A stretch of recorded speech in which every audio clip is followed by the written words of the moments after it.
मैं हूं रंजीत और आप सबका स्वागत है मेरे इस चैनल पे। फ्रेंड्स, मैं डिस्क्लेमर के तौर पे बता दूं कि मेरा उद्देश्य किसी भी जाति, धर्म, व्यक्ति विशेष की धार्मिक भावनाओं को ठेस पहुंचाने का मेरा कोई उद्देश्य नहीं है। मेरा उद्देश्य सिर्फ इतना है कि समाज में फैले अंधविश्वास और कुरीति को दूर करना है और समाज के लोगों को तार्किक और साइंटिफिक ढंग से अपना जीवन बिताने का जो भी मेरा ज्ञान है मैं बताता हूं और मेरा सिर्फ इतना ही उद्देश्य है और रिप्रेजेंट तैयार किया हूं आप लोगों के लिए। तो चलिए शुरू करते हैं। किसी के धर्म का रंग हरा हो सकता है, किसी के मजहब का रंग भगवा हो सकता है, किसी का रिलीजन सफ़ेद तो किसी का काला हो सकता है। इन रंग बिरंगे लोगों के बीच मगर नकली रंगों के चक्कर में जो असली खून बहता है उस खून का रंग हमेशा लाल ही होता है।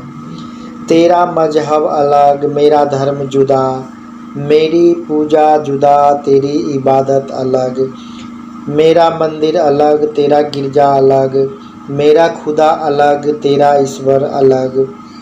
लेकिन इन अलग अलग धर्मों और जुदा जुदा खुदाओं के चक्कर में जो एक सा लहू बहता है उस लहू का रंग हमेशा लाल ही होता है। हिंदू हो या मुसलमान, मूर्ख हो या विद्वान, साधु हो या बेईमान, बूढ़ा हो या जवान, सिख, यहूदी, ईसाई, संत हो या कसाई, दुश्मन हो या सगा भाई, सभी की धमनियों में बहने वाले खून का रंग लाल ही होता है। दंगों के दौरान नालों में बहने वाला खून हो या ब्लड बैंक की दान पेटी में जमा रक्त, दोनों का रंग लाल ही होता है। दोनों ओर के झंडे और लिबास का रंग मुख्तलिफ जरूर है, लेकिन इन अलग अलग झंडों और लिबासों के वजूद को बचाने की खातिर दोनों ओर खून की जो नदियां बहाई जाती है वो लाल ही होता है। राजनीति की बिसात पर नफरतों की आंच सुलगाई जाती है। उस सुलगती आंच में धीमे धीमे लहू को गर्म किया जाता है।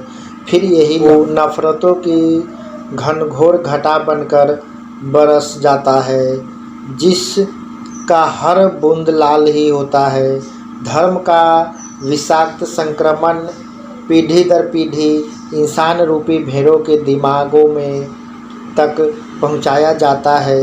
इन्हीं बीमार भेड़ों की भीड़ को दूसरे बीमार भेड़ों की भीड़ से लड़ाया जाता है। भेड़ों की भीड़ के इस भीषण भिड़ंत में दोनों ओर जो रक्त निकलता है उसका रंग लाल ही होता है। यह कोई नई खोज नहीं है, बल्कि मनुष्य शताब्दियों से जानता है कि लहू का रंग लाल ही होता है। जब धरती पर गिरा था पहला कतरा खून का, उसका रंग लाल ही था। जब पहली बार भाई ने भाई का खून पिया तो वह खून लाल ही था। जब बेटे ने बाप का रक्त बहाया वह पहला रक्त भी लाल ही था। जब पहली बार मर्द ने औरत के जिस्म को निचोड़ा तो वहाँ से लाल रंग ही निकला। जब पहली बार दो इंसानी कबीलों के बीच जंग हुई तो उस जंग में लहू जो पहला कतरा ज़मीन पर गिरा उसका रंग लाल ही था। इंसान का रंग, रूप, नस्ल, जाति, धर्म सब बदलता है रहा, लेकिन खून का रंग नहीं बदला, वो लाल ही रहा। क्रांति के नाम पर लड़े गए जन आंदोलनों में रक्त की धाराएं बही, उन धाराओं का रंग लाल ही था। राष्ट्रों की सीमाएं न जाने कितनी माओं के लालों के जिस्म से निकलने वाले लाल रंग रक्त से ही आकार लेती रही। इंसान और इंसान के बीच खड़ी धर्म, जाति और संप्रदाय की बड़ी बड़ी दीवारें नफ़रतों की गहरी दरारों में बहते लाल लहू से ही तैयार होती रही। जिंदा लाशों ढेर पर खड़ी मुर्दे लोगों की सभ्यताएं जिंदा लाशों से निकलते लाल रक्त की दुर्गंध से ही बेकार होती रही। जब पूंजीपतियों की कारखानों से निकलते काले धुएं में मजदूरों का लाल रक्त शामिल हुआ, तब ही पूंजीवाद के विकास का सार्वभौमिक रथ लाल रक्त के इस उड़ते फुहार से धूमिल हुआ। साम्राज्यों का विस्तार भी सपूतों के लहू की लाल धार से ही हुआ। नेता, सत्ता, ईश्वर और धर्म के गठजोड़ ने शोषितों को कमज़ोर और शोषकों को ताकतवर बनाया है, और फिर इन सब ने मिलकर जनसमूहों का लाल रक्त बहाया है। लाल रंग सुबह की लालिमा का चिन्ह है, तो यह जीवन और मृत्यु का प्रतीक भी है। यह ब्रह्मांड का संक्षेप है, तो सृष्टि का ऊर्जा का विस्तार भी है। यह प्रकृति का बोध है, तो उत्पत्ति का स्रोत भी है। लाल रंग जीवन को बनाने और बचाने के लिए है।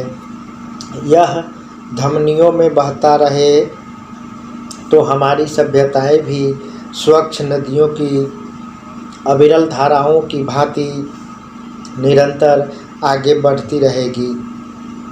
और यदि यही लाल रंग नालों में बहता रहे, तो हमारी सभ्यताएं भी गंदे नालों की ठहरे हुए और बदबूदार पानी की तरह सड़ जाएगी।